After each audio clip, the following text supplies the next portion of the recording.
يشترك في هذه الكرة ويستغلها، وممكن الاتحاد يسجل منها هدف. شاهد إذا أبرز لقطات الشوط الأول من هذه المباراة كابتن حسين، يعني كانت هناك مجموعة من الفرص لكن لم نشاهد تهديد حقيقي للمرمى، ومع ذلك بالفعل نفس ما تحدث محيسن كان في مجموعة من الأخطاء.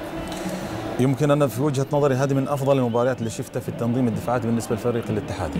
من فترة لم أرى الاتحاد يتنظم دفاعيا بهذه الطريقة اللي كان عليه في هذا الشوط. وأيضا في ناحية الارتداد الهجومي كانوا أيضا جيدين من بعد الدقيقة 17، يعني إلى الدقيقة 17 كان الأفضلية تصب في مصلحة الهلال، كان هو الأكثر نوعا ما وصول، كان هو الأكثر استحواذ على الكرة. من بعد دقيقة 17 الدقيقة اللي غير فيها سلطان النمري، توجه إلى الطرف الأيمن وتواجد محمد نور هو خلف زياية، فكان الوضع اختلف تماما، لأن سلطان فعلا لا يستطيع أن يجد نفسه في هذا المكان ولا يجيد اللعب في هذا المكان، فلما تواجد محمد نور نوعا ما بدأت الخطورة تكون بشكل أفضل.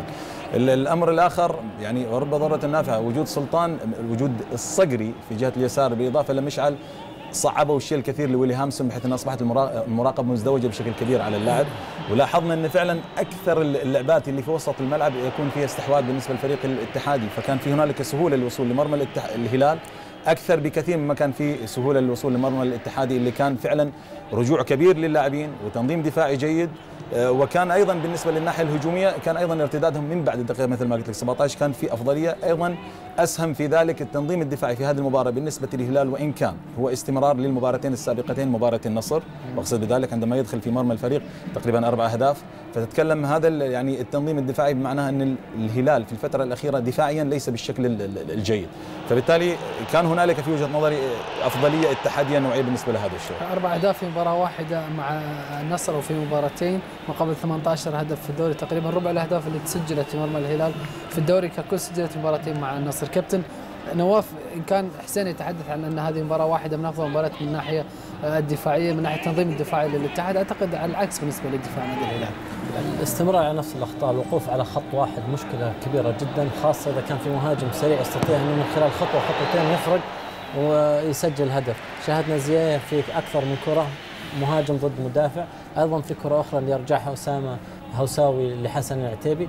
هنا مشكله افتقادك لرادوي كما ذكر الكابتن محمد عبد الجواد. رادوي كان يعطي الحل في انه ينزل يكون هو مدافع ثالث ويفتح ماجد المرشدي على جهه اليسار، وهو من تبدا الكره من خلاله في حال وجود صعوبات، خصوصا انه نور لعب بذكاء جدا بطريقه ضغطه على ماجد المرشدي، وزياية بضغطه على الحل يجب انه يكون من لاعب المحور سلمان الفرج او عمر الغامدي، انه يكون لاعب ثالث في خط الدفاع من خلاله تبدا الكرات.